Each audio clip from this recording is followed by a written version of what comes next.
Good evening, everybody, and welcome to the July 18th Administration and Operations Committee meeting. Thanks all those who are in attendance and those that might be watching online. As far as attendance, Councillor Kyle is enjoying some time in France. Everybody else is present. That being said, is there anybody that would like to add anything to the agenda?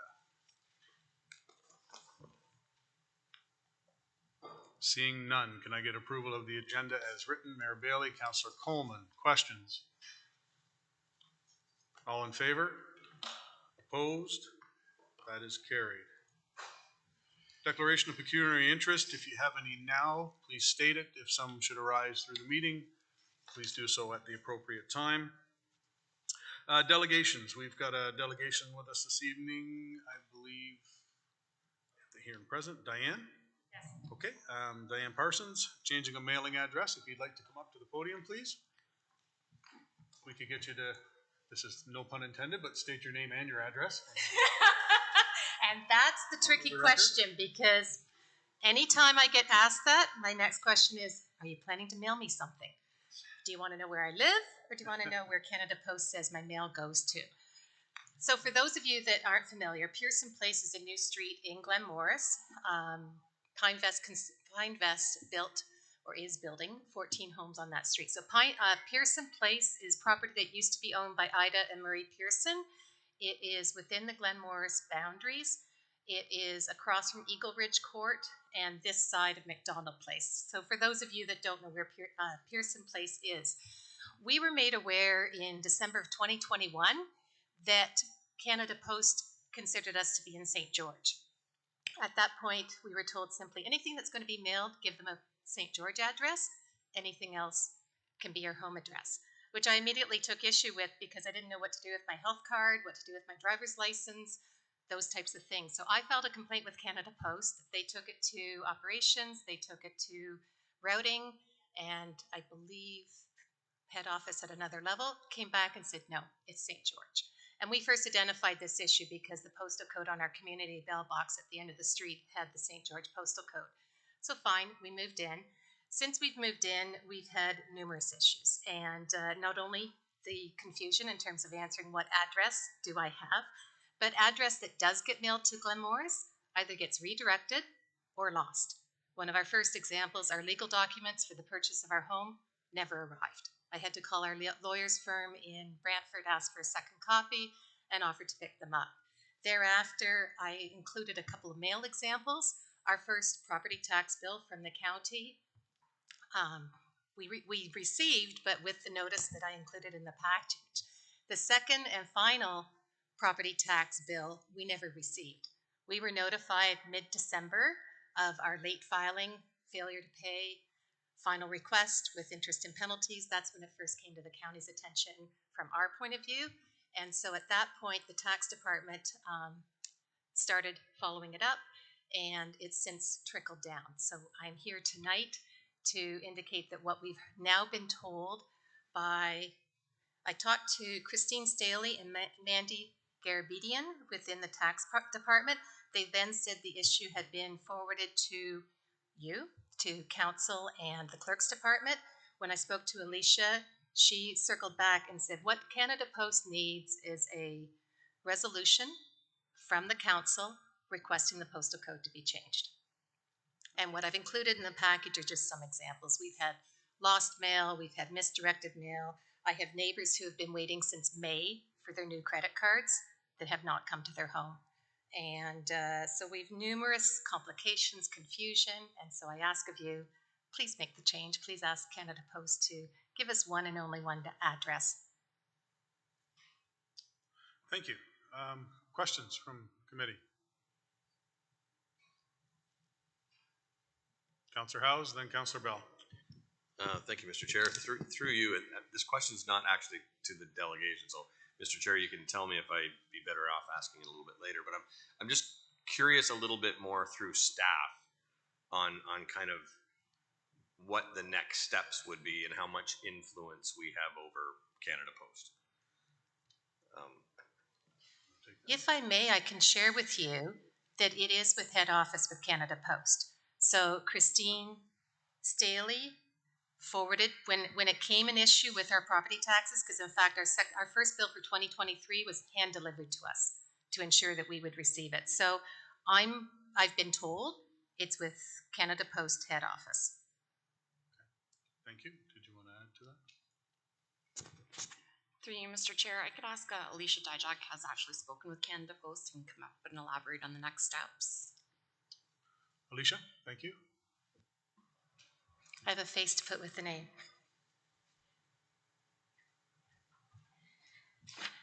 Yes, thank you. Through you, Mr. Chairman, to Councillor Howes, I have spoken with Canada Post, and what they have advised is following the passage of this proposed resolution that's on the agenda, it would then go back to Canada Post. And so I do understand from Pam, and she can hop in if I'm misquoting, but there would be no further steps required from the county's perspective. It would just go back to Canada Post. Now, I should note that there were a few options provided by Canada Post. One of the easier options that they outlined was changing the address to Glenmorris, but retaining the postal code. That is not the resolution included within here, because the delegation had outlined her desire for mail to not go to St. George anymore. If mail is currently being lost, I could only imagine the confusion of having a St. George address, a Glenmorris address with a St. George postal code, because that would probably be auto-corrected repeatedly. So it's my understanding that our role would be complete. The resolution, when ratified by council, would go off to Canada Post, and then they would start their prolonged process. Councillor Bell, then Councillor Oakley. Yeah, thank you, Mr. Chair. Through you to our presenter, can you just be absolutely clear about exactly what you would want us to do? I'm sorry. I'm perhaps a little confused, because what? it does say you want to update the customer postal codes from St. George to Glenmorris. Correct. That's Because if you ask me for a home address, it's 12 Pearson Place, Glenmorris with NOB 1WO postal code. If you mail something to that address, we may or may not get it. Canada Post considers our address, and in fact, I had a conversation with the postmaster in St. George, who on the phone said, "Ma'am, you have one address, and that is 12 Pearson Place, St. George." So our request is to get Canada Post to give us one address with the postal code of Glenmorris. I'm sorry, does that clarify it? almost. So you want the NOE1NO? No? We want NOB 1WO. That is Glenmorris's postal code. Okay. Now I understand. Thank you. So in fact, that first option is what we're living right now, the one that we don't want to pursue. Councillor Oakley. Through the chair, to staff or to the delegate, given that Canada Post is a federally run organization, is there value in, as part of this resolution, CCing or otherwise including in a letter to our MP Larry Brock, just so that we have federal eyes on this from a local context? Guess I wouldn't heard. Alicia?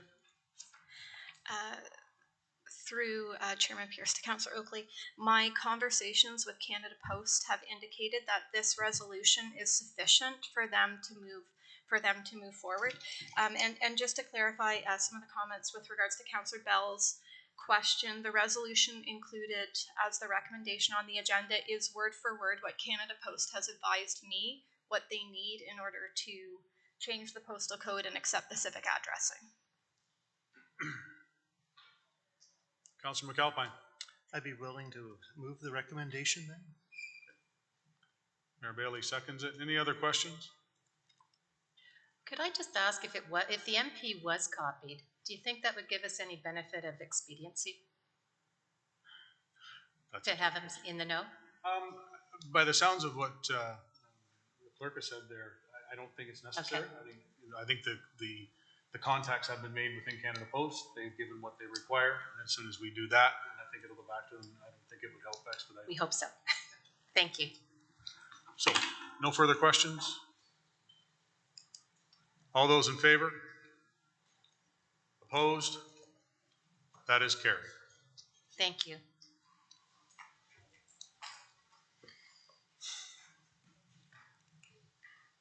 Okay, no further delegations, so we'll move on to adoption of the previous minutes. Can I get a mover? Councillor Miller, Councillor Oakley. Questions on the previous minutes? Seeing none. Oh, Councillor Bell? My favourite question, and it's a clarification. In 11.4 it says Mayor Bailey requested staff report on alternative beatification tools. As I said last time round, I'd love to bring the power of the church to solve the problem of our wayward flower planting out, but I think it should be beautification. Okay. Anything else? All those in favor? Opposed? That is carried. Moving on to 6, any business arising from those minutes? Councillor Bell? Thank you. 11.2, I think the problem will be resolved tomorrow. It's around the school boundary adjustment impacts. Yep. I believe there's a Friday file coming which will advise us that the school board will provide busing for at least 1 more year. And so my later question is, we need to be sure that the residents that are affected also get that message. Talking with Greg Demers, he believes that should be the school board doing that, and I hope they do that. I will contact the people that spoke to me directly, find out what they've heard. Perhaps Mr. Jay, who was saying the ones that contacted me. Yep. If we haven't heard from them, then we need to box on. Sounds good. Yeah, that was good news when I heard that. So, okay. Nothing else business arising? Okay. Moving on to consent items to be approved. We've got a few of them, so we'll start with 7.1.1, which is RPT-0269-23. Can I get a mover to get it on the floor? Councillor McAlpine, Councillor Coleman. Any questions? Seeing none, all in favor? Opposed?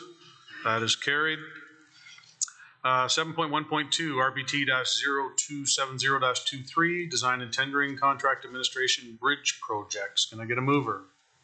Councillor Oakley? Councillor Garneau? Questions? Councillor Miller?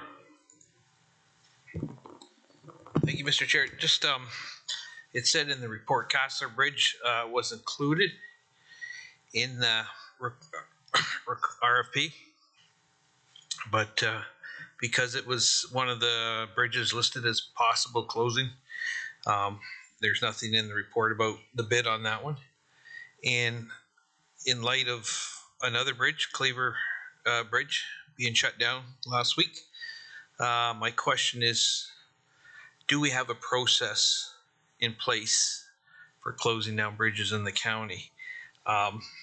Right now I tell people we do, and it involves public consultations, public meetings, to hear people in favor, people against and whatnot.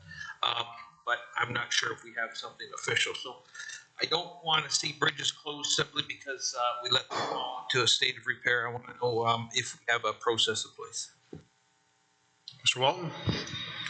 Through you, Mr. Chair, to Councillor Miller. Closing a bridge isn't quite the same as closing a road, but we will be proposing a process that would be quite similar, where we would actually have some consultation, look at options, and then bring that back to council for a final decision.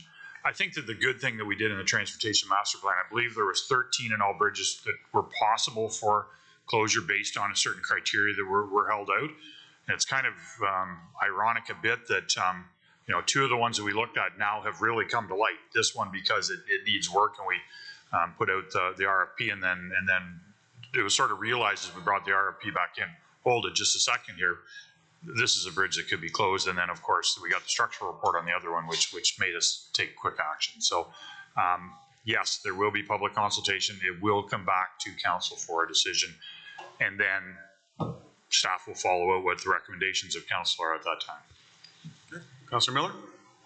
Yeah, thank you. The question is, when will we see that? And I'm getting questions now, I'm getting emails now, I'm sure some of the others are as well, in regards to Cleaver Road. So would we see that maybe, given that we're not meeting in August, would that be September? Not to put pressure on you, but like I say, we're getting questions now. Mr. Walton? Through you, Mr. Chair, to Councillor Miller. I believe we'll probably bring a report to a very soon upcoming meeting, but it'll be a report to lay out the process, not to be giving the solutions and whatever. So it is quite timely that we have two scenarios now where we need to consider this. So I think we need to now. The good news on the Castler Bridge is that it's not scheduled to be closed anytime until we get a report which says that it needs to be. So no other changes are going to happen there soon. So but we'll talk about both of them in the report, and we'll bring some recommendations forward. We'll try for as soon as possible. Okay, thank you. Any other questions on that? Seeing none, all in favor? Opposed? That is carried. Moving on to 7.1.3, RPT-0334-23, the appointment of an engineer for the petition under section 4.1A for the extension of the branch D of the Bennett Drain by landowner. Mover, Councillor Coleman. Councillor Howes. Questions?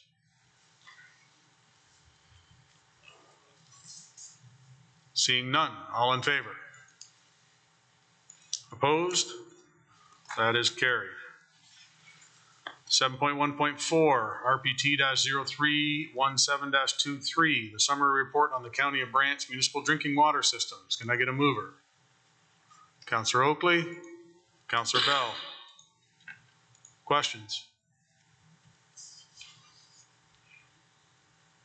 No questions. All in favor? Opposed? That is carried. 7.1.5, RPT-0314-23, parking lot construction. Can I get a mover, please? Councillor Bell, Councillor Coleman. Questions on this?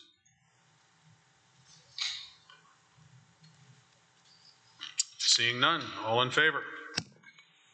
Opposed? That is carried. We will go one more, 7.1.6, which is RPT-0186-23, the Burford Administration Office Building Retrofit. Can I get a mover? Mayor Bailey, Councillor Howes. Questions? Councillor Bell. Thank you, Mr. Chair. Through you, I think probably to Alison. Do we have a long-term plan for the accommodation of staff in the county? And I ask that with the following thought in mind.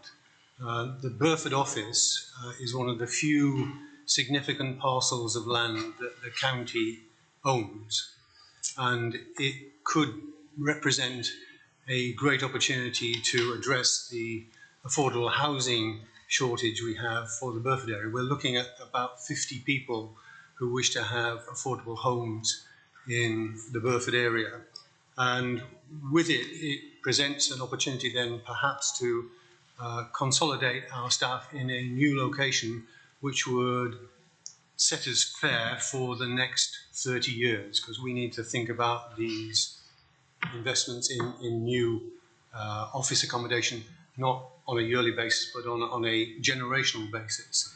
And I would like to understand that we are thinking through how we accommodate our expanding workforce. Through you, Mr. Chair. So you may recall that we did have a capital project on the books some 4 years ago to look at a consolidated town hall, and with the pandemic hit, that was put on hold, and we've further been evaluating what the post-pandemic workplace is going to look like, with some staff working from home, and then various municipal assets coming up, one of them being the old library. So we want to take that into account also. So that it hasn't started in its entirety, but that is definitely something that we're going to be looking at in the near future, of trying to put some numbers on what we project our staffing needs to be for the next several years, and what municipal assets we have and how best to utilize them. Specific to the Burford office, Mr. Walton might be able to expand a little bit on those plans. Rob? Through the chair to Councillor Bell. The real possible project in the future there of doing other things on these lands really depends on having servicing. And as you know, we are in the midst of the Burford servicing plan, which through the pandemic has been held up a little, but we're looking at a period of time here before services are installed there of likely 7+ years. Actually, the conditions of part of this building are such that if we're going to keep it in condition to have staff in there for that period of time, we do need to take some action. Like there is bricks falling off of that. There's you know, HVAC issues. Anybody that's worked in that office knows that there's serious HVAC issues there, especially in the winter. You know, we have staff that are there in basically wearing their parkas some days. So we do need to do something to make that suitable even for the 7 to 10 year period. So that does not preclude the other things happening there in the future. But I think that this is a plan which should happen, regardless of other possible plans. Councillor Bell? One final thought. This is quite a big expenditure. We're talking about $3 million on a facility that we may not have for much longer, potentially would not have for much longer. At a time when our budget is challenged, I would like to suggest that maybe this is one of those areas we defer and we think about whether this is the right use of $3 million on a facility that we may not use going forward. Okay. Did you wish to comment on that or just take that? Through the chair to committee, I think I stand with my previous comments. I think actually the overall cost estimate of this project or the budget is 3.7.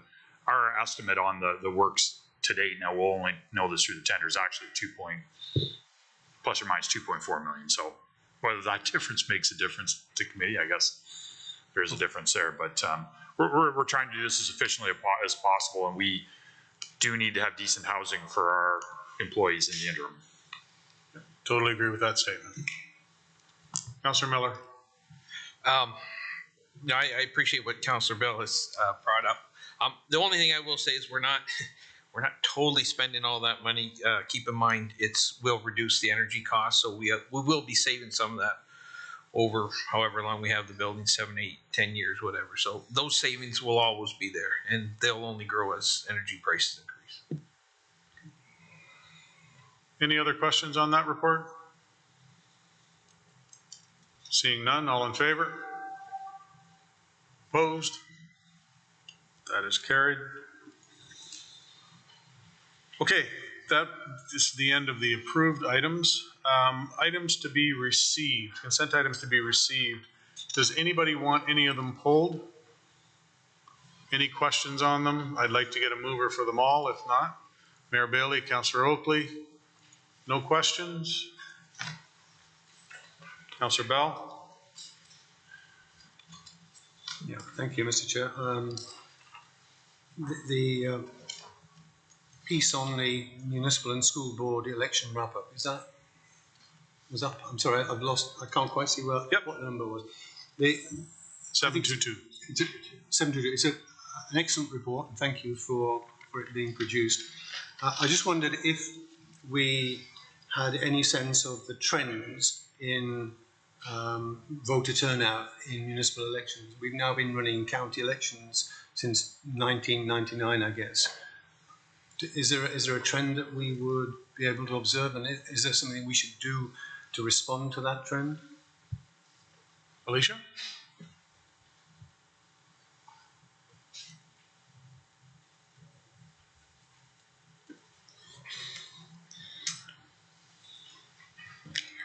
Yes, through Chairman Pierce to Councillor Bell. So this was actually the first election where finalized voting information has been received. So in the past, what we've had is we've had information and data sets from advanced voting when we had the live voters list. However, on election day, when it's strictly polls and the poll clerks are manually striking off the list, When people who have attended, there's been no capacity for that data to be uploaded. We do have information from the tabulators, tabulator report, which indicates a downward trend in terms. I believe last time we were around 32% percentage, and this time we are at about 27 in terms of voter turnout. But in terms of more detailed analysis than that, this is the first election that we've actually been able to pull that data because VoterView was updated after the election. Councillor Bell? Yeah, thank you for that. I guess that's what I thought was happening, that we're going in the relatively wrong direction. Are we able to do more detailed analysis? Could we do analysis by postcode? And the reason I ask that question is I have the sense that in Ward 3, which Councillor Pearce and I represent, there were a lot of new people came in from 2018 through to 2022. My suspicion is a lot of the new people didn't vote, and that I'm not sure whether they feel like they're represented because they weren't part of that voting process. And I would like to understand, do I need to reach out further to the community? One community I would just mention is the Live community on the kitty corner from the Brant Sports Complex. I just have the sense that they did not engage in the same way that people perhaps down in the older southern part of Paris engaged in the election. So through Chairman Pearce to Councillor Bell's question. So the answer is yes and no. So we do have a complete list on VoterView of all individuals who had voted. That would include their postal code. However, in order to conduct any analysis off of that information, we would need to download it onto our own, we would need to download it, and we would need to run it through something else, which is not the intent of that information. The intent of that information within the voters list turnout would just be who voted and who did not. I could defer to Helen Kennedy, who's here, our supervisor of information, but in terms of the way that the information is now, no. So we have statistics by age, we have statistics by poll, we have statistics by voting method. In terms of using the individual personal information about voters to manipulate to get statistics, we have not done that. I don't know, Helen, if you have anything to add to that. Just hit the button so the red light's on. All right. There we go. I believe that's a very good general explanation. Without getting too deep into the topic, it would contravene the purposes for which we collect the information under the Elections Act. So although the analysis may be possible, we would need to take that back and take a look at what formats we can obtain that information and be certain that we were not unintentionally compromising anyone's privacy rights when we did that. Thank you. Thank you. Councillor Miller? Thank you, Mr. Chair. Just looking at the stats, we see that this is the first election we did online voting.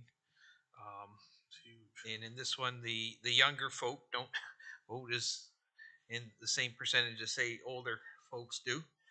My question is, any thoughts on, does online voting increase voter participation among younger people?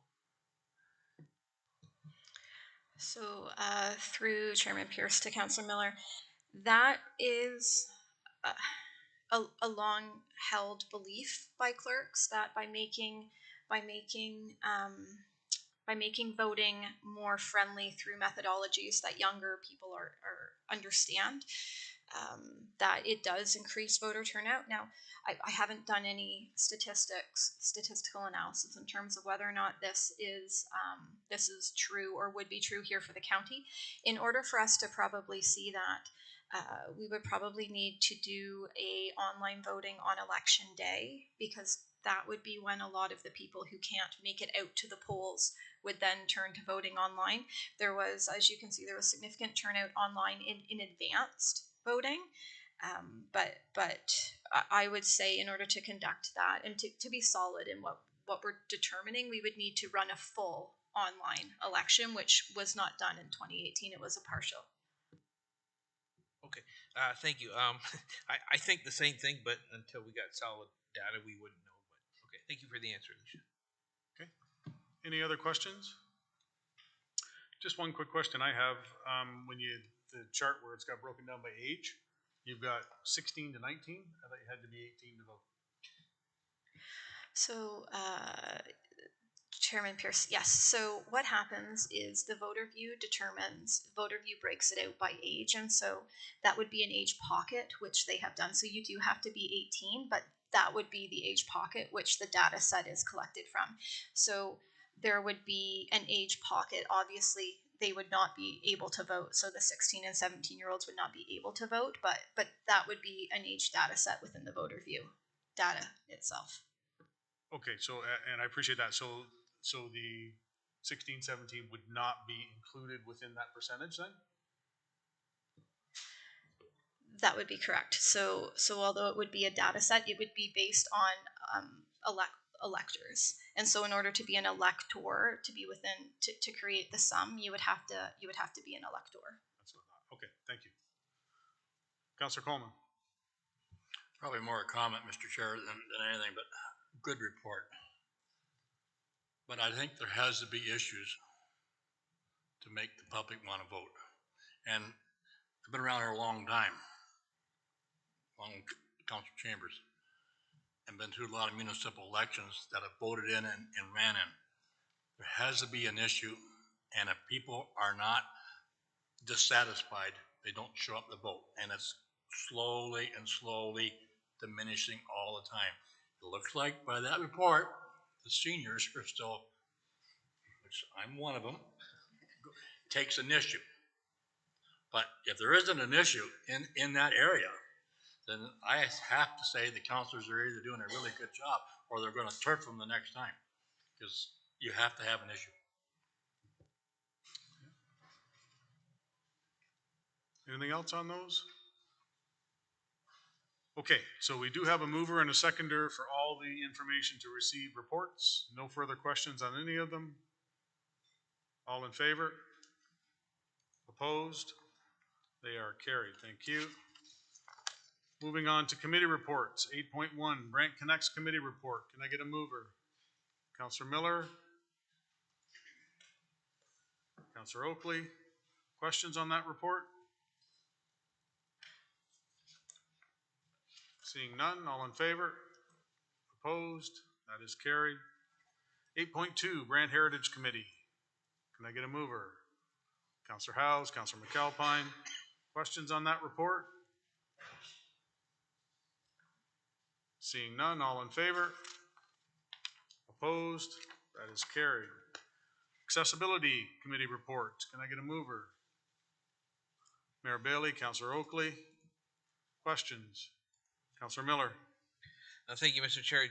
I see that minutes are to follow at another meeting, but I do have a question to our reps, and if they have any update they can share on a accessible parking spot in front of the pharmacy in Burford. Councillor Oakley. Through the chair, so last Accessibility Advisory Committee, Kaylee was unavailable, and thus we didn't get an update in regards to it, but I did bring it up. So we will hear in September, or when the next meeting is called by the chair. Okay, thank you, and I'll keep asking until I see it one day. Thanks. Okay, any other questions? Seeing none, all in favor? Opposed? That is carried. Staff reports, RPT-0304-23, recorded voting options. Can I get a mover? Councillor Oakley, Councillor Howes. Questions?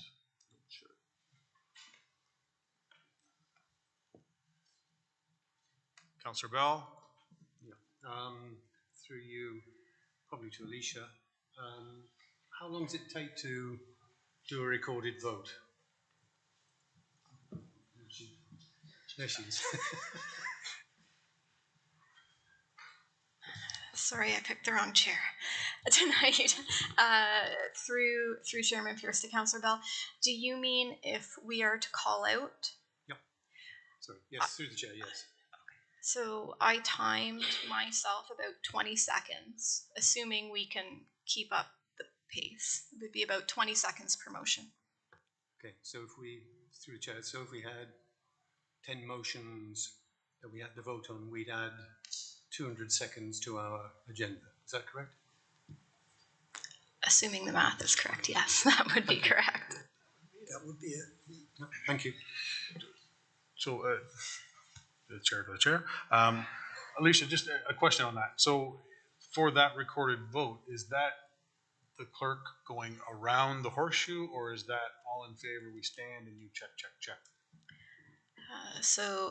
Through to you, Chairman Pierce, that would be that 20 seconds was going around the horseshoe. Should we want to do the all stand and then all sit, it would still take a couple seconds for the clerk to be able to record who was standing and who was sitting. So I would probably be comfortable with that in either way.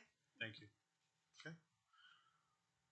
Okay, so there's no more questions. I think Councillor Oakley, he's got a motion drafted up here. Yes, I do. Thank you, Chair. So I have my motion. Hold on. My motion is then it is directed that RPT 304-23 recorded voting options be received as information, and that council instructs staff to refer investigation of the purchase of the eScribe voting module and accessories with the required budget, training plan, and increased staffing proposal for the 2024 budget, and that staff amend the council procedural bylaw to require recorded votes as described in the procedural bylaw for consent items to be approved, staff reports, and motions or resolutions by council members.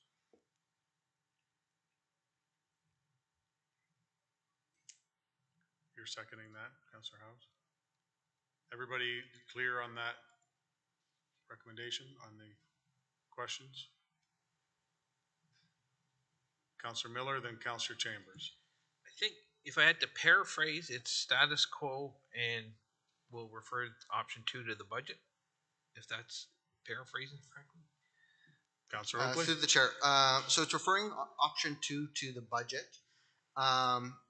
And the modification to status quo is that we would be requiring recorded votes for any consent items to be approved, staff reports, or motions or resolutions. In more or less in layman's terms, so any of our meaningful motions, so not procedural. So we wouldn't be be recording votes on approving the agenda or adjourning meetings. Thank you. Councillor Chambers? I do not support the motion. I'm not sure whether that, did we have a motion moving the recommendation as presented? Yeah. And now we have got another motion. Well, and now we got 2 motions on the floor. And I don't want to record a vote on both of them, but there was a recommendation for options from staff.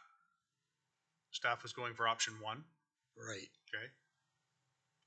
The recommendation that was moved originally was the recommendation as presented on the agenda. And now there's an amendment to that. I didn't hear that there was an amendment. I heard that there was another motion. So what my question is, can we call the question on the first motion, or is this an amendment? Councillor Oakley, was it? Through the chair, my intent when I raised my hand initially was to move my motion that I had proposed, not move the recommendation. So it's not an amendment then? I would happy to move it as an amendment, but my intent when I initially raised my hand when we were looking for a motion to get this on the floor, my intent had been to move the motion that I've just presented to get it on the floor as that, not as the recommendation. Okay, so if it's not an amendment to the original motion, we need to vote on the original motion.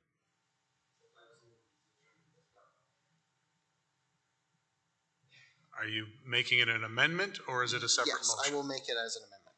Okay, so you're amending the original motion. Yes. Councillor Chambers. Then I would suggest that the amendment is out of order because it completely changes the recommendation. So the proper way, in my opinion, to do it would be, if you want that, to defeat this motion and then place the motion. But you can't amend the motion such that it is completely different from the motion before us, if you follow what I'm saying. Well, I would have to, I see where you're going, Counselor Chambers, but what he has here,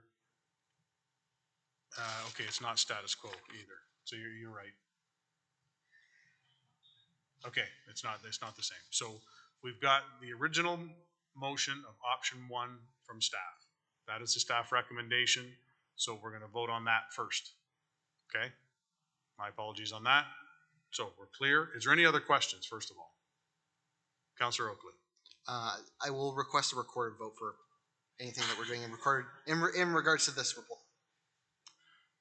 You have the right to do so. So we are voting on the original motion of option 1, which is status quo. Everybody clear on that? Okay? So we have our first recorded vote of the recorded vote.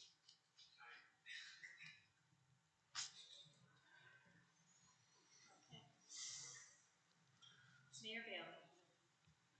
Sorry, thank you.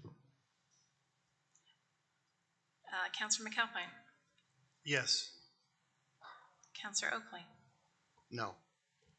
Councillor House. No. Councillor Bell. No. Councillor Pierce. No. Councillor Chambers. Yes. Councillor Miller. No. Councillor Coleman. Councillor Garneau. No. It's 4-6, motion defeated. Okay, so the original motion of option 1 has been defeated. Counselor Oakley, now is your time. Through the chair, I would like to move that it is directed that RPT 304-23 recorded voted options be received as information, and that council instructs staff to refer investigation of the purchase of the eScribe voting module and accessories with the required budget, training plan, and increased staffing proposal for the 2024 budget. And that staff amend the council procedural bylaw to require recorded votes as described in the procedural bylaw for consent items to be approved, staff reports, and motions or resolutions by council members. Questions on that? Counselor House, you're still seconding? Counselor House. Thank you. And I do support the motion and the intent that Councillor Oakley is heading for with this. My question for staff is, one of the hoped benefits of this is transparency for the people who either tune into our meetings live or later, or who check the minutes to see what the results were of any of these meetings. Am I right in understanding that through this new method, all of the elements that Councillor Oakley has brought forward, the if people want to see how we voted, they would still have to look at the minutes. But in the minutes, they would see details of who voted which way, which they currently don't see unless it's a recorded vote. Is that correct? And it's still not going to show up on any, like, people who are watching the meetings on video are really still not going to know. Is that? Through you, Chairman, to Councillor House's question. So yes, so what it would show within those categories identified by Councillor Oakley would be that each vote would record how each councillor voted. So currently, that's only available if a council member requests a recorded vote. So you would see carried. If you look down at the minutes that are currently attached to the agenda, it would say whether or not a motion carried, but it would not say who voted in favor and who did not. So with regards to the second part of your question, video, it would not change. Depending on which methodology we wanted to go with, you'd be able to watch and see who voted. But the minutes, it would be in improved transparency because you would be able to post meeting through the minutes, see how each individual councillor voted. Okay, thank you. I heard improved transparency, and that's the important part. Thank you. Okay. Councillor Bell, then Councillor Chambers. Yeah, thank you, Mr. Chair. To you, I guess, back to Councillor Oakley, if that's possible. Could you clarify whether you intend, through your motion, that from this moment forward, or when we approve this motion in council, that we start recording our votes, even if it's only verbally, and transcribed in our minutes? Through the chair, yes, that would be my intent. Thank you. Okay. Councillor Chambers? Mr. Chairman, I'm just dumbfounded by this, to tell you the truth. This will add confusion. It will add time, not only to the voting, but time for the minutes. It's completely unnecessary. The vast majority of people out there are not going to care who voted for most of the resolutions that are passed. It's cumbersome, it is unnecessary, and I cannot think of any municipality that would do this. If someone wants to know how I voted, they can ask me and I'll tell them. For the 30 or 40 people watching online that can't see how we vote, too bad. The important thing is whether it passes or not passes. If they want to know how I vote, ask me, I'll tell you. Probably 10 years from now, I won't remember how I voted anyway. It's just a cumbersome, time-consuming, totally unnecessary addition to the procedure that we carry out at council meetings. I think it's a terrible resolution.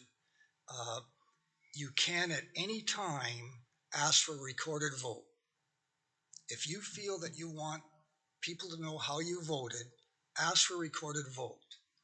Don't expect them to glean the minutes to see how everybody voted, because they're not going to do that. It's just unnecessary. I'm blown away by this resolution, to tell you the truth. I'm disturbed by it. Councillor Bell? Thank you, Mr. Chair. I'm surprised at the disdain that Councillor Chambers has for this motion. I think we established a few minutes ago that we might be adding 200 seconds of time to our agenda, which seems to be minor, small. I think that the purpose, I would support this motion, and the reason I would do that is I think over time it would be of good public interest for people to understand how each councillor is voting on issues that are of interest to them. So I will make an amendment in a moment, but I think if I understood for each councillor how they voted on issues that were particularly of concern, for example, when it comes to the library vote, I think I would be really interested to know, if I was in the general public, who voted for it, who didn't vote for it. And there are many more like that. And we've had a number of occasions when we split in this council on urban and rural lines, when we split on older and younger lines. And I think those trends, as we go forward, are of interest to the general public. So I do support this. Councillor McAlpine, then Councillor Miller, and then Councillor House. I think one of the big drawbacks was it being cumbersome, and I'd be interested in Alicia's, just your opinion on the extra load that's going to be put on our staff for doing this, because it is over a concern to me that this extra workload that could be placed on our staff at this point. Alicia? So through to Councillor McAlpine, through Chairman Pierce. So yes, it is an additional workload, which is why the option 2 and the option 3 recommendations included the statement that additional staff members were required in order to facilitate those, because we cannot currently absorb that within the department. Councillor Bell is correct. It would take, during council meetings, approximately 20 seconds. I timed it. However, there would also be additional work on the front end, setting up the votes in eScribe, and also the minutes it would increase time on the back end. As for how much, I don't know, but it would increase time. Yeah. And that is a concern, and the budgetary constraints that we are facing in the future, and that and I do agree that I don't think it is something that is necessary, because I think at the end of the day, after we make a vote, unless that it is contentious, then we do just wish to have a recorded vote. And I do think that I think it's something that it's not necessary at this point. So. Councillor Miller, then Councillor House, and then Councillor Garneau. Thank you, Mr. Chair. I'll agree what was said already. Yeah, I see it being very cumbersome. At the same time, it would be nice to know how people vote on things. So I don't know what amendment Councillor Bell has in mind, but what I would like to see, and maybe if that amendment isn't, if this isn't his amendment, maybe there's another one.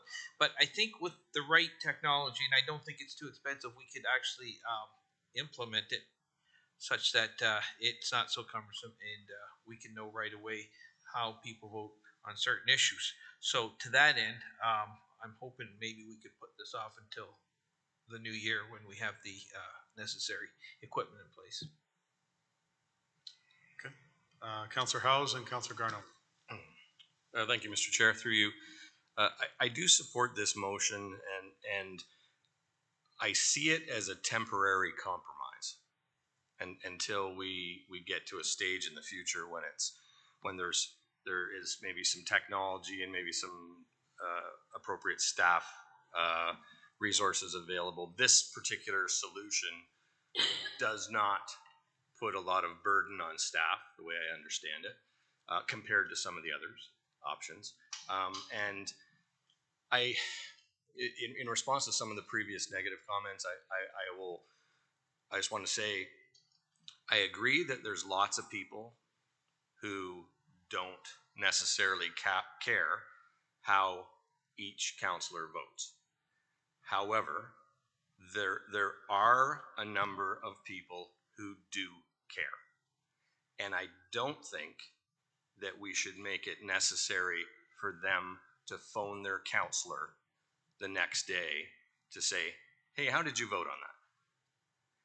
I think that's pushing the constituent a little unnecessarily. So I'm happy to support this as a temporary compromise until we look at future technology solutions. Councillor Garneau.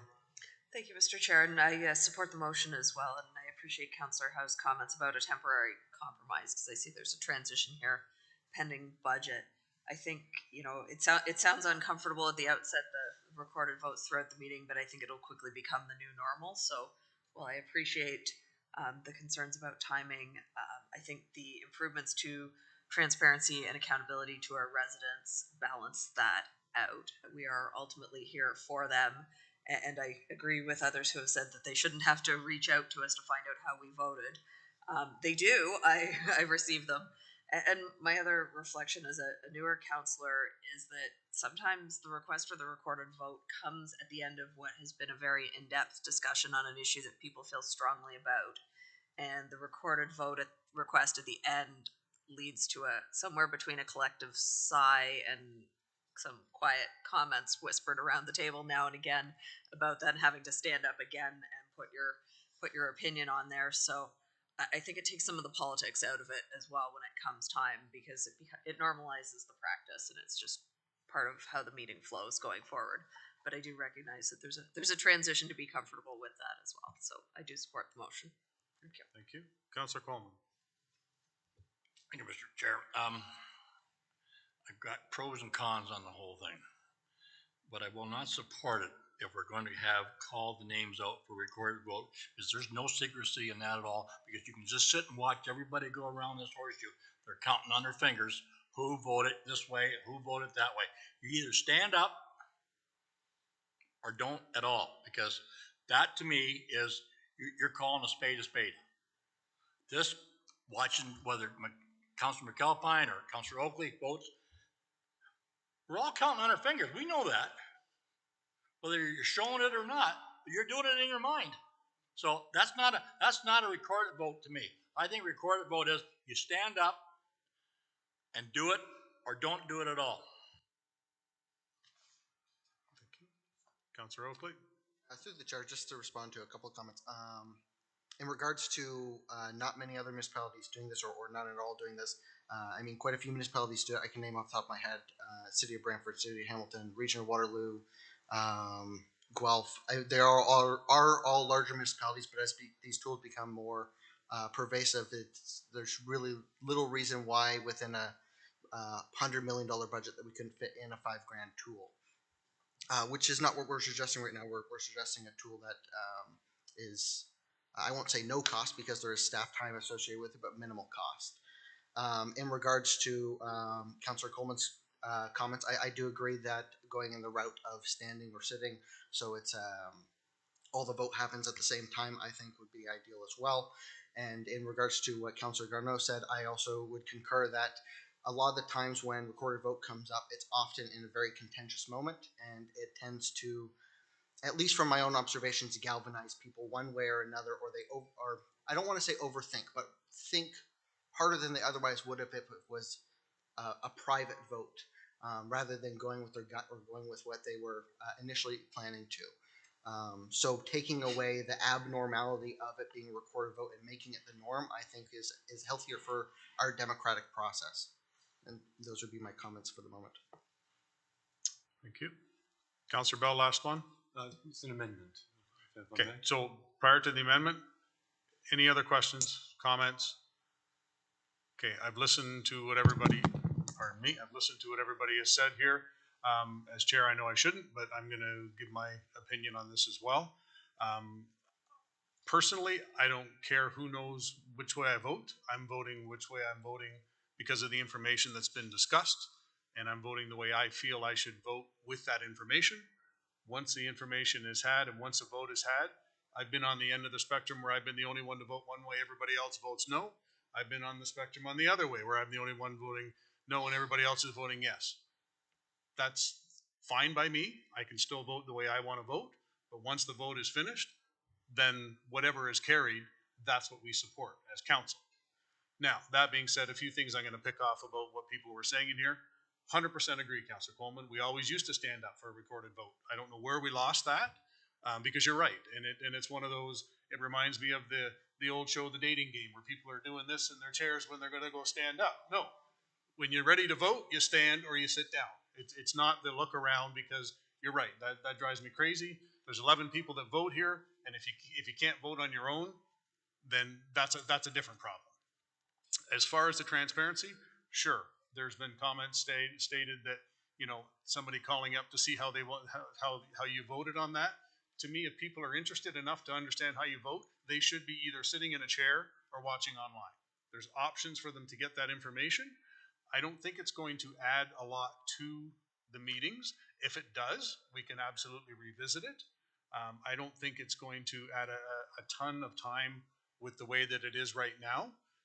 So I'm inclined right now to support the motion, because I think it is important to understand that the votes are recorded, because it may make you think twice. Hopefully it doesn't, because you should know your vote when the time comes, but it might make you think twice about how you're going to vote on something, because you're right. It's one of those, if you vote and it's not recorded, then it is what it is. Yes, you could, hopefully everybody's going to say how they voted down the road, but it could be, oh no, I didn't vote for that, or yes, I did vote for that.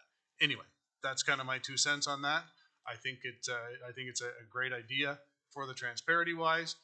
But again, if it comes to a point where it's adding a lot of time, or it's, you know, a substantial amount of money, I think we're going to have to revisit it at that time for sure. So that's my 2 cents on that. Councillor Bell, you have an amendment. Yeah, thank you, Mr. Chair. My amendment would be in addition to the proposal from Councillor Oakley, and it would be that the Clerk's Department maintain a searchable register of all the recorded votes. I'd look for somebody to support that.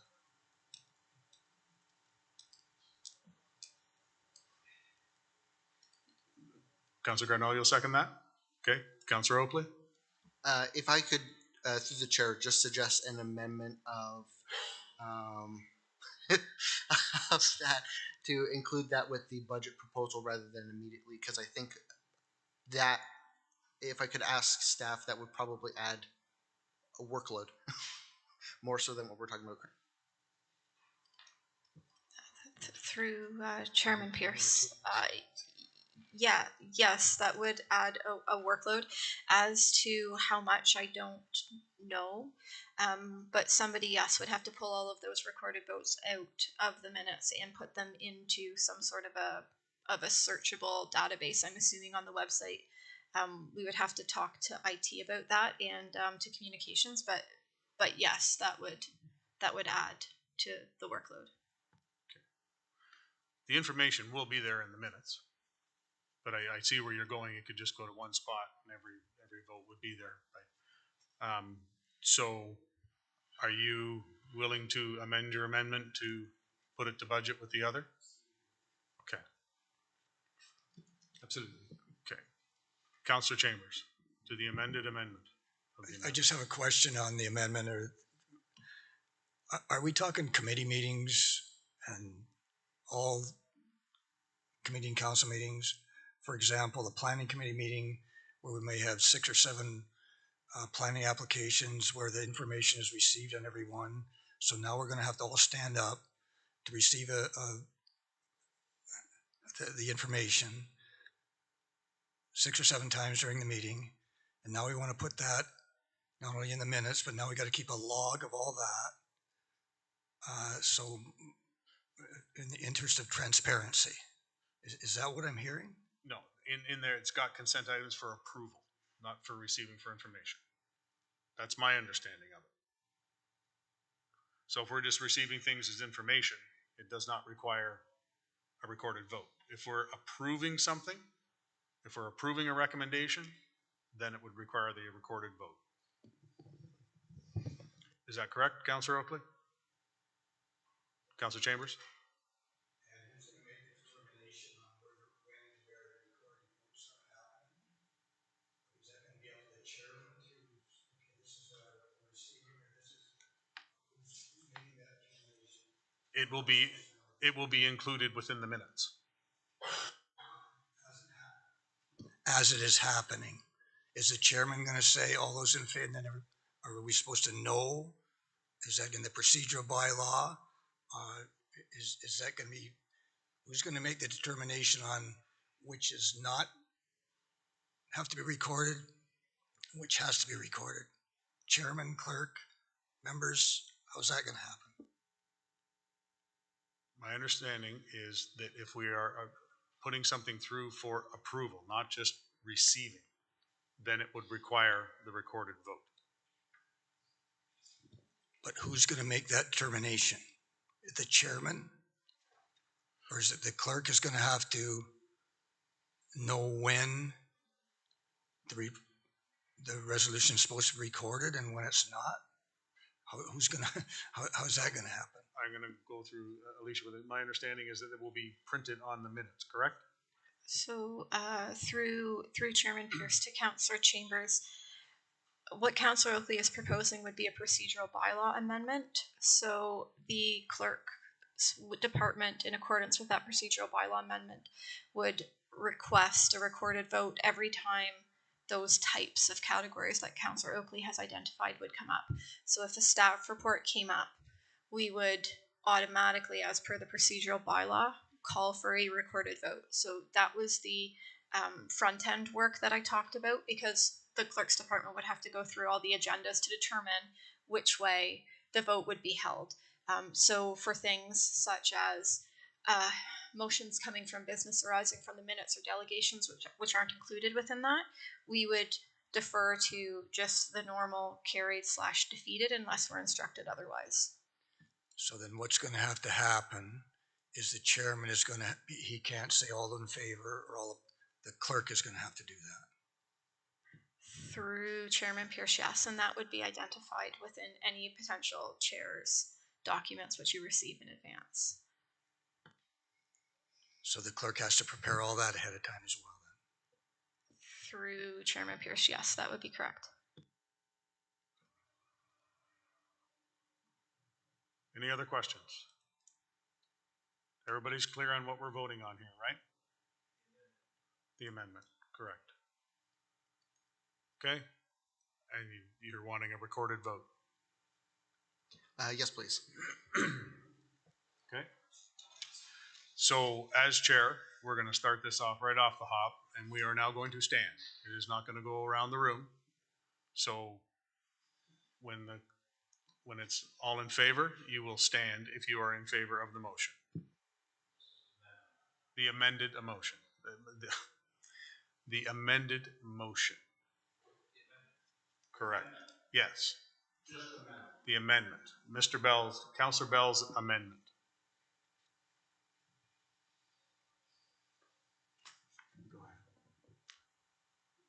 Okay, so we're voting on the amendment, which is just the part where the clerk's department will maintain a searchable register of the recorded votes, and that is going to be going to the 24 budget. Okay, so all those in favor, please stand, and then give me a moment to record it. Okay.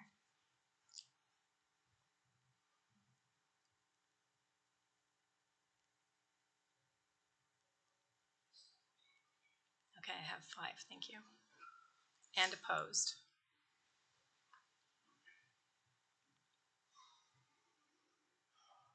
So it's defeated. Okay, thank you. Yeah. That is a tie vote for is defeated. Okay. Councillor Miller? I have another amendment, Mr. Chair, if you're ready. Amendment to Councillor Oakley's. No, that was just defeated, I believe. Well, Councillor Bell's amendment was defeated. Yeah, so this is amendment to the motion. Right.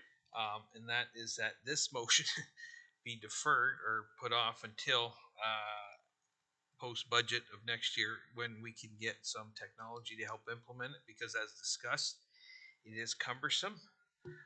And as the clerk has pointed out, there's a lot of work for the clerks that they have to do, least of which not is at least do some work with the procedural bylaws. Probably have to go through all that. Figure out how the minutes got to be done. There's a lot of work ahead of the clerks if this is to be implemented. And as has been said, and I'll say it again, it's going to be cumbersome. It's a lot of work. I'd like at least the clerks to have some time to work on it to get it ready, so that when it does come in, we're not in a kind of a ambivalent kind of situation. So where in one meeting, we seem to need recorded votes for this situation, but not for the other. So, anyways, I'm asking on behalf of the clerks that I think they need it, is that we defer this at least until the budget, and we can let the clerks get together and figure this out properly. So, I'm looking for a seconder. Okay. Mayor Bailey seconded that. Questions to that amendment, Councillor House? Thank you, Mr. Chair. Given that that amendment is completely opposite of the original motion, I don't consider that an amendment. To me, it seems like if the original motion with its amendment were to be defeated, then that would be a separate motion, because it's literally the opposite of what the motion says. No, I disagree with that one. The original motion was option 1, the recommendation from staff. That was defeated. The next motion was Councillor Oakley's motion, which is what's on here. There was an amendment to that motion by Councillor Bell. That amendment was defeated. Okay, so Councillor Oakley's motion is still on the table to do exactly what he's doing. Councillor Miller is asking for a delay in that motion. He's not saying don't do it. He's just saying put it through to budget to have time to understand how this is going to be implemented. That's my understanding of what just went down. See, just a point of clarification, I guess I see Councillor Oakley's motion as an intent to have a temporary solution between now and budget time. And if I may, Councillor Bell, or Councillor House, that's why the question was asked earlier, I believe, by Councillor Bell to Councillor Oakley, stating the fact that, so your intention is, if we were to approve this, then you're going to start this now. Councillor Oakley's response was yes. So Councillor Miller is saying the clerk and staff are not ready to do this right now. They need time to understand how this is all going to work with different meetings, what's going to be an automatic recorded vote, what's not going to be. So Councillor Miller's motion amendment is not taking down the original motion from Councillor Oakley. It's just saying give the staff some time before we implement this. Not as soon as we approve it, time to figure out how it's going to work then approved. That's my understanding. Councillor Miller? Yes, and it's, keep in mind, we don't meet for August, so it's 4 cycles. Councillor House? 1 second, Councillor Chambers. I respectfully disagree. Absolutely. Councillor Chambers, then Mayor Bailey, then Councillor Garneau. I totally agree with Councillor House. The motion is not an amendment. It is a motion to table, which is an amending motion. It is a motion that stands on its own to table this motion until such time as the clerk can wrap their heads around what's going on for, I think he said, a couple cycles. So it's a tabling motion, not an amending motion. That is correct. So the last motion for Councillor Oakley is on the floor. That is requested to be deferred, and that would take precedence. The motion would take precedence. The motion to defer would take precedence. Okay. So that motion trumps that motion. So, Councillor Miller, you're sticking with that motion? I guess that would be a better way to go, table until such time as the clerks can implement it. Mayor Bailey, you're good to still I'm second that? still on board, yeah.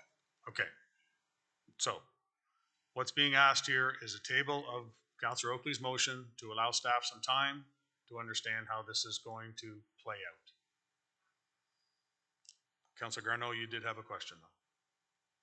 Question or comment? Am I allowed to speak to the motion to defer? I don't think you can speak to a motion to defer, no. Let me think about how to frame this into a question. So, do I understand correctly that the deferral to the budget would create this then as a decision package at the time of budget? Sorry, forgive me, I haven't been through the full budget process first.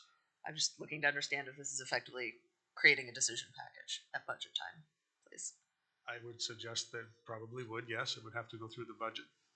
Thank you. Yep. Okay. So, we have a motion to defer that's been seconded. We're done. So now we need a recorded vote on the deferral. So, we're going to stand. Are you ready? So all those in favor of the deferral?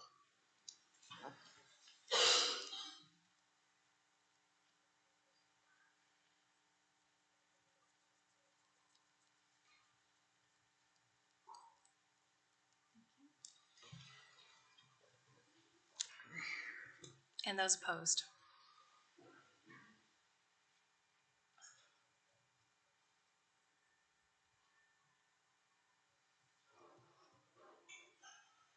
Thank you. At 6-4 is deferred.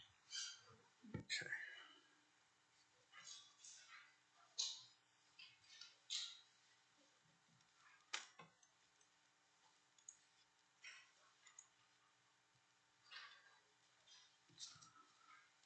Okay, 9.2, moving on. Request for an all-way stop control at Iron Gate in Savannah. Can I have a mover to get it on the table? Councillor Miller? Sorry, Mr. Chair, did we vote on the motion as amended? If it's deferred. Oh, sorry. I guess I should quit while I'm ahead. Okay, thank you. RPT 0329-23, request for all-way stop control at Iron Gate in Savannah. Mover? Councillor Coleman, seconder. Councillor Howes. Questions? Councillor Bell. Comment, if I may. Yep. Through you, Mr. Chair, to Stan. I thought this was a great report. I thought it was very clear what needed to be done to warrant a change to the existing road system. And I think as a model, it's something that we should share more widely, because we get often, and I'm sure all of us get requests, can you put a stop sign here? Can you make this a three-way stop? And the answer is, we as individuals can't. We have to go through a process. And this report illustrates very clearly the steps you have to take. And it illustrates in this particular case just how far away this particular junction is from meeting the warrant. So I appreciate what staff did. Yeah. Anything else? All in favor? Opposed? That is carried. Okay, 9.3, RPT-0345-23, insurance renewal. Can I get a mover? Mayor Bailey, seconder, Councillor Howes. Questions on that? Councillor Miller? This was a good report, Mr. Chair, because everything was in there. My question is, this is a 1 year, again, based on that 5-year deal we had way back when, 2018, 2019. Is there any benefits to saying we'd like to go for 2 years? And I ask, in light of part of what's written here, talking about global climate events and resulting property damage are common occurrences. It says 2023, Canada experienced a record number of wildfires and flooding. Watching BNN the other day, I see Intact has just taken a beating financially. I think their losses thus far were $120 million. I don't know if it's tied directly to what they charge us, but I don't think it's going to go down in light of that. So is there any benefits to saying, well, let's go for 2 years? And I'll leave it at that. Get you that answer in a minute here.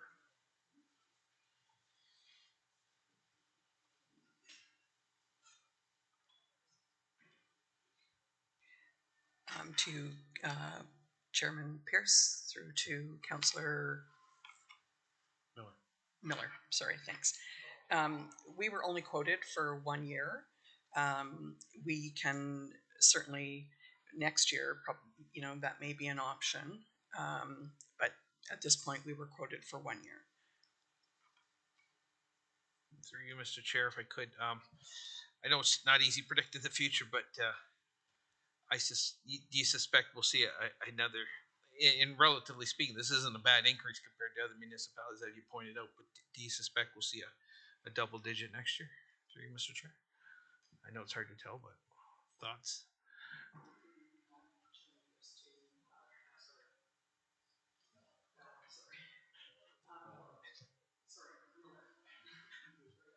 Can you just make sure that button's on? The red light should be on? There we go. No, you just hit it again. Is the red light on? Oh, okay, just, or green light, sorry. Okay, sorry. Those are red lights. Sorry about that. Through the chair to Councillor Miller, I don't know what the future holds. I know that there has been indications that there is the beginnings of a softening of the market, and I don't know whether we'll continue to see double digits. We were, I think, very fortunate this year to come in, under 10%. I, would hope that we would continue to see a lesser amount, but I think the increases are still going to continue probably for the next couple of years. Okay, that's what BNN says as well, so thank you. Any other questions on this report?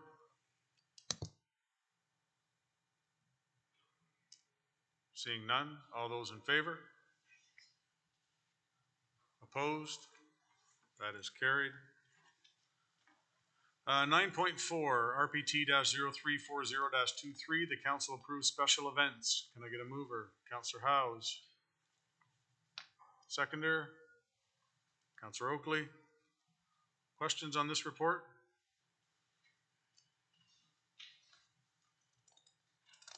Seeing none, all in favor? Opposed? That is carried.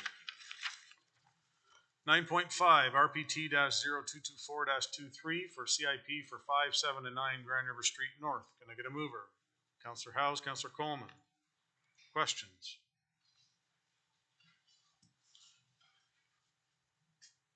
Seeing none, all in favor? Opposed? That is carried. 9.6, RPT-0355-23, a CIP for 21 William Street. Can I get a mover? Councillor Howes. Seconder, Councillor Oakley. Questions on this one?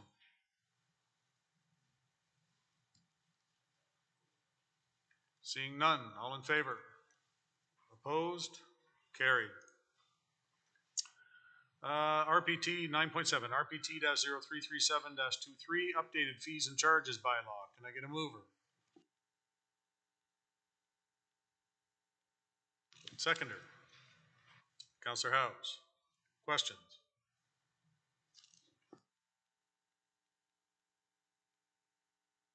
Sorry, questions? Seeing none, all in favor? Opposed? Carried. 9.8, RPT-0178-23, review of Grand River Street South and Dumfries Street intersection. Can I get a mover? Councillor Bell, Councillor Oakley. Questions? Councillor Miller. Would there be any benefit while we're looking at this intersection to look at the intersection in front of the Pocket Center? Because that's as you know, an octopus of an intersection as well. Mr. Walton. Through the chair to Councillor Miller, we certainly have been looking at the pedestrian movements in this entire area to try and improve them. That's a whole nother kettle of fish over there. And I think that we may do some intersection studies on that before we really actually, it actually functions pretty well. What people don't understand there is when you're turning right off of Dumfries onto King Edward to go up the hill there, is they actually have your lane there and you don't have to wait for people. That seems to be the biggest education we really need to do there. And certainly as some of the site works get looked at around what is proposed for parking in that area too, I think that we will be looking at some other things in that area as well. But I think the two intersections, the pedestrian movements, yes, we're looking at in the entire area. I think the traffic movements really are two different things. Councillor Miller, you're good with that? Councillor House. Thank you, Mr. Chair, through you to Rob. So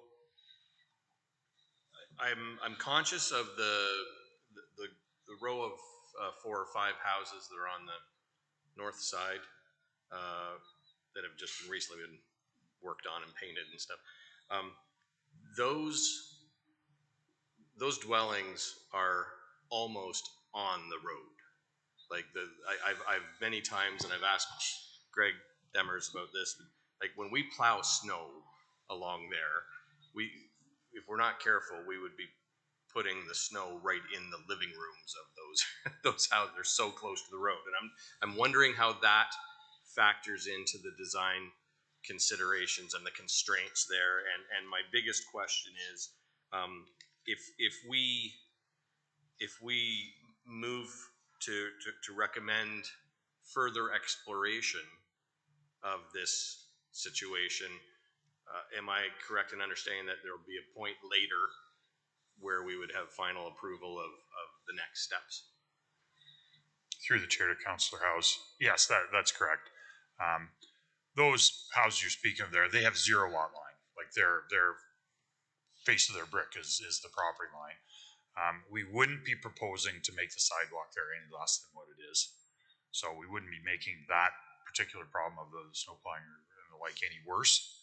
We would be, if we have to move, we'll have to move a little bit into the hill to the south.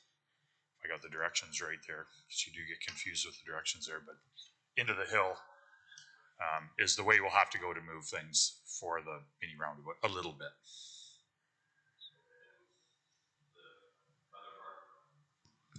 The other part of my question, just we would have a future opportunity like this. This is just exploration, recommending to look at this further, right? Through the chair to all of committee, we're trying to communicate with the community here about that we are looking at things here. You can't just change everything overnight, right? Like we get look into this, we come up with probably what is not that big an expense to do this mini roundabout. We got this big water main we got to lay underneath there, so we'd be doing that, and then 2-3 years from now we'd be ripping it up again. We're looking at some other things in the adjacent areas there to help with the pedestrians in the entire area somewhat. So it's a staged process to get to where we need to be. Councillor Chambers. I'm just wondering, through you, Mr. Chairman, to Rob, one of the diagrams shows a car coming up and coming right back and going right back downtown again. In light of the no left turn, would you anticipate that there'd be a lot of cars go up and using that as a right or a left turn? Which would cause a lot of confusion, I think. Which left turn are you talking about? Okay, as you come up down here, you can't turn left to go downtown Paris from the Wincy Mills. So what people could do with the roundabout is turn right, go up to the roundabout, and come right back downtown again. Sure, that's a possibility. And I'm just wondering if that's kind of a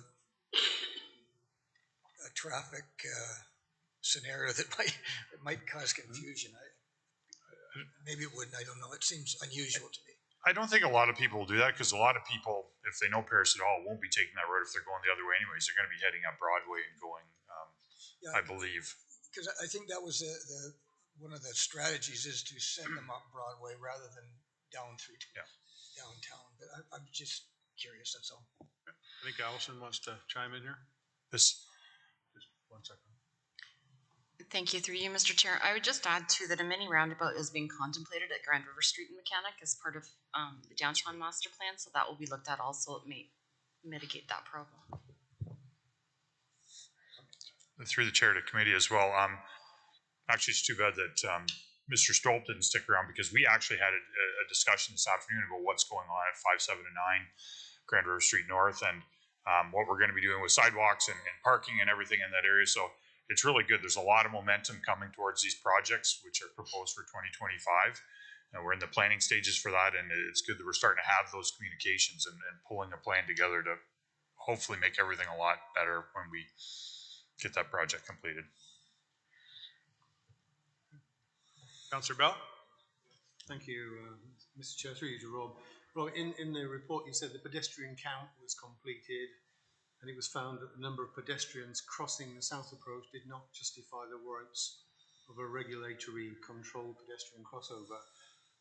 That precedes the change in school boundaries. So I would expect that there will be more people walking down from the south of town into town. Was that taken into account as you did the study? Yeah, I'm not that familiar that Mr. Demers is going to come up and answer that question.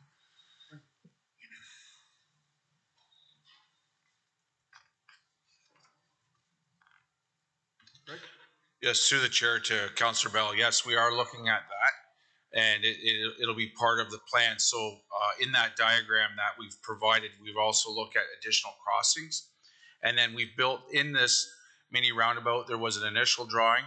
We asked them to take that back and to build in crossings, pedestrian crossings, right into that mini roundabout to accommodate a much safer crossings throughout the whole neighborhood.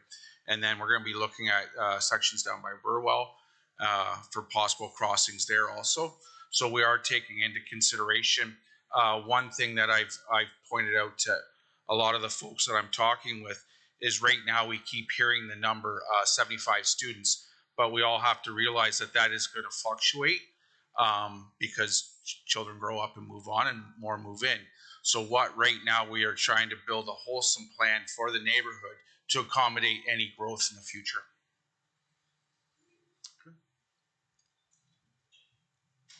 Councillor House. Thanks. One more quick question, probably to Rob. The triangle in front of the three houses, one which is currently boarded up, and that's the one on the left, and the one on the far right is currently for sale. That triangle that points towards the intersection, is that privately owned by one of those three dwellings, or is it county property? Yeah. Through the chair to Councillor House, I think it'll be a combination thereof. We'd really have to look into the legal plans to answer that. All part of the exploration. Yeah. Okay, thanks. Okay. Any other questions? Councillor Coleman. Thank you, Mr. Chair. Not a question, but a comment. And I'm not sure everybody picked up on what Mr. Walton said was 2025. All these things take time to get implemented. And I think it doesn't happen overnight. And the public thinks that we can, and it was mentioned earlier about stop signs and whatever. They think we can do it instantaneous. We got to have the reports to make it work. True enough. Okay, so no further questions. All in favor? Opposed? That is carried. 9.9, RPT-0289-23, King Edward Street and Dundas Street West intersection improvements. Can I get a mover? Mayor Bailey, Councillor Bell. Questions on this report? Councillor Bell? Yeah, just for the benefit of our colleagues, we did meet with Mark Eby and Rob Walton the other day, and it was very helpful, so thank you for doing that. It did throw up some questions, which we presented to Rob and to Mark. Concluded that this is a reasonable way to go, but I have this concern that human nature says, whatever you want me to do, I will try and find a way to do it easier and quicker. And there's a drawing, I think it's the very first picture we have, which shows what's called a pork chop at the end of Dundas Street West. I would just ask people to look as they go down Restakers Road at the equivalent pork chop at the exit from Tim Hortons. And what people do is they come out of Tim Hortons, rather than going up, as Robert was pointing out earlier, up to the roundabout and turning back round to go to Paris, they will cut across and make a left turn. And my concern is the way this is shown, we'll have the Tim Hortons problem on steroids. We'll have people coming out of Dundas Street, not going right, but actually making a left turn and making it a very dangerous left turn. So I know we talked about some additional changes that would prevent that, but this is a real concern to me. Tim Hortons is bad enough, this will be a real problem area. And I'd like to hear your thoughts on that, Rob. Rob? Through the chair to Councillor Bell, I share those thoughts. I've looked at these and worked on these in other jurisdictions where people do left turns out of them. We do propose eventually a median barrier there as well, so that would actually prevent that. One thing we could look at is accelerating that piece of it. There's some pipe in the ground we have to replace here too. So we'll look at, as we're planning this, as to when that may happen and see whether we could accelerate that and maybe get that done as part of the initial design, because that would take away that safety issue. And this change at this intersection, I think, is required regardless of what's going on there. That's a dangerous intersection as it sits without the development, in my mind, just by the things that go on there. I hear the stories from people who live there all the time, or the people that are coming up from Lions Park that get out, press the pedestrian crossing so they get back in their car and then do the left-hand turn. So we need to do something different here. It's why we suggested that in 2024 we put the traffic signals over at the west leg of Dundas Street West and King Edward to get everybody trained out of this area. This is the way to go for the safe movement. Get this in here to prevent the left-hand turns. And then we agreed that we would, on a yearly basis, we'd get a baseline of intersection data here, so we'd have the numbers, compare it year to year as the development happens, so we could see whether the traffic impact study that was done for the development, whether it's falling through to the numbers that predicted that this would be feasible. Numbers are numbers. We never know what they are until the reality comes, right? And then we'll know better. I'm hoping another thing that we'll hopefully do some education of everybody in the area too, and say, hey, there's different ways to get to Lions Park. You can park over here in the OPP parking lot and walk across the bridge to get there instead of having to, drive all the way around and get down there. So hopefully there's some other ways that we can promote active transportation and make this better. But this is all about safety, what we're trying to do here, and make it better. It's a fairly simple solution here, and if we can add to it a little bit and see if we can accelerate where that median barrier is there, we'll try and do that. One final comment. I do believe that people put quite a value on inconvenience, and there will be a huge backlash to to the solution that we're proposing. So we need to manage this very carefully in terms of public relations. And I think we need to stay open to the idea that if my worst fears come to pass, that we are still open to putting a roundabout at this junction, or perhaps a signalized junction, to make the traffic flows safer. Just one final comment through the chair to committee. The reason we brought this to committee now is that we really feel that going ahead with this dialogue with the people in that area is the right thing to do. A lot of these decisions were made a couple of years ago, really, and we need to convey out to them what we need to do to make the traffic better for everybody in this area. So this is a plan to do this. Again, everything for the next 10 years or whatever isn't set in stone, but the first path of this is set out there. And I think that the safety for everybody at the intersection has to be paramount. Thanks. Agree. Any other questions? Seeing none, all in favor? Opposed? That is carried. Okay, that brings us to the end of the staff reports. Number 10, communications. We do have one communication that we received from Heather Lupin, I hope I pronounced that correctly, regarding swimming lessons. Councillor Chambers? Thank you, Mr. Chairman. I did receive this email, and I thought it would be for the benefit of the committee to see the frustration that this individual is experiencing trying to get her kids in swimming classes. And I'm not sure if there's anything that can be done, but I feel sorry for people in the same situation that have to rely on a lottery system to get, and if you got slow internet connections out in the country or for some reason, it seems like there might be a better way in certain circumstances to accommodate this kind of scenario. And as well, I thought it was telling that this individual, who I don't know, is expressing a concern about the recreation programming for the kids in the community. So I just wanted council members to see that email, and perhaps staff, as I said in the response to this, perhaps they can do something to assist this person in helping to get her kids in swimming classes. So I'll move that it be received. Councillor House seconds that. Okay, Councillor House, then Councillor Garneau, then Councillor Miller. And just as a side note, I think we all got the letter. Oh, okay, I didn't know that. I think the constituent individually emailed each one of us, and staff have been in touch with them. Okay, my question would be then, why didn't you tell me? Because I didn't know you had it. I told you guys. Councillor Garneau? I think if I may comment briefly on it, I may be the only one around the table who has also had this lived experience with programming both here and in another municipality. I think it's a good insight as the community grows to keep in mind that we have enough access in these programs, because in this case swimming is very much a life skill, especially in communities along the water. But I can also say this applies to summer camp and other opportunities that you're looking to enroll young folks in. So I think we just want to be mindful, but I would also say we're not the only municipality, because my stepkids live in Brantford and this is also an experience shared there. So thank you. Councillor Miller? Thank you, Mr. Chair.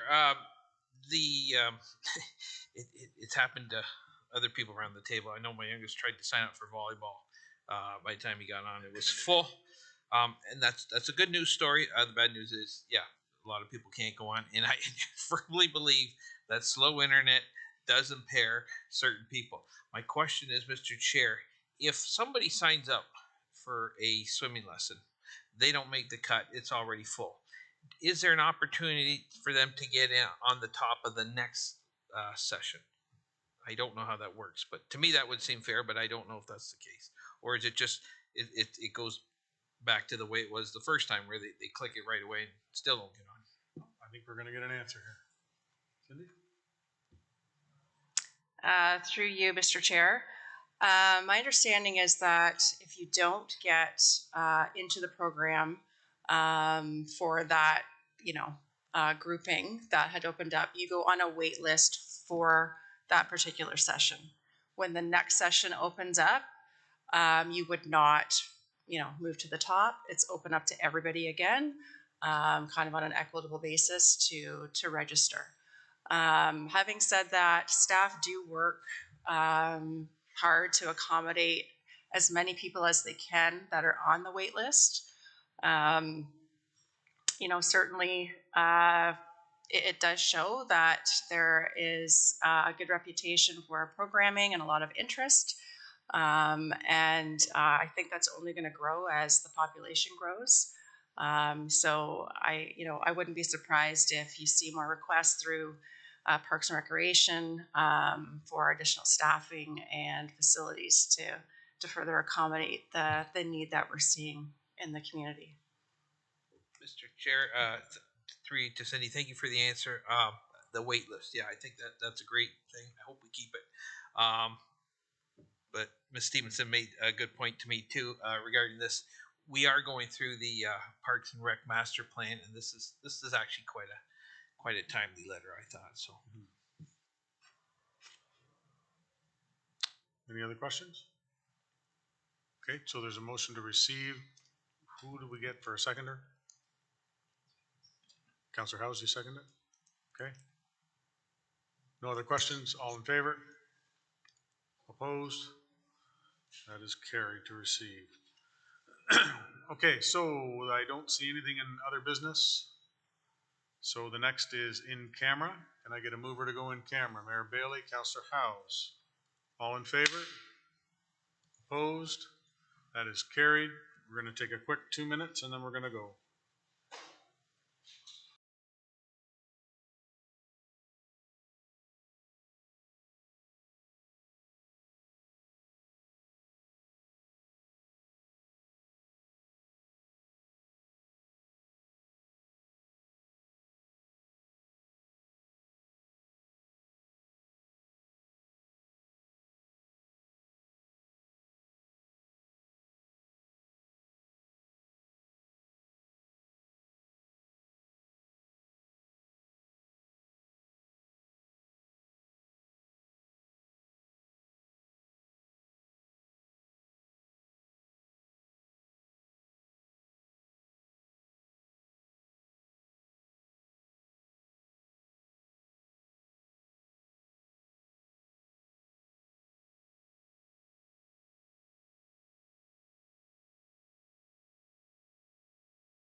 Okay, we are back in open session right now. Thank you very much. I do not see anything else on the agenda other than the next meeting will be in September because we are off in August. So the next meeting will be September the 19th. Anything, anybody else wants to, Councillor Chambers? Mr. Chairman, I'm just wondering, it's not germane to this committee, but at our planning committee meeting, we dealt with some applications. I'm just wondering when those applications will be coming to council for decision. Do we run the risk if we wait until September of being challenged at the OLT for non-decision, or is there some way we can deal with these applications in a timely manner, or are my concerns unwarranted? Through you, Mr. Chair, I don't believe there was anything that didn't go to that planning council that's time sensitive, but I'm gonna ask Jody to weigh in on that. I'm not aware of any application, but certainly I would think that the planning department would know this. The notion of council not sitting in August, I think has been around for some time. So, through you, Mr. Chair, to Council Chambers, I would think that when matters came to that issue would have been addressed. But that's certainly something I can follow up with Pam tomorrow. I think that is important. Okay. Thank you. Motion to adjourn. Mayor Bailey.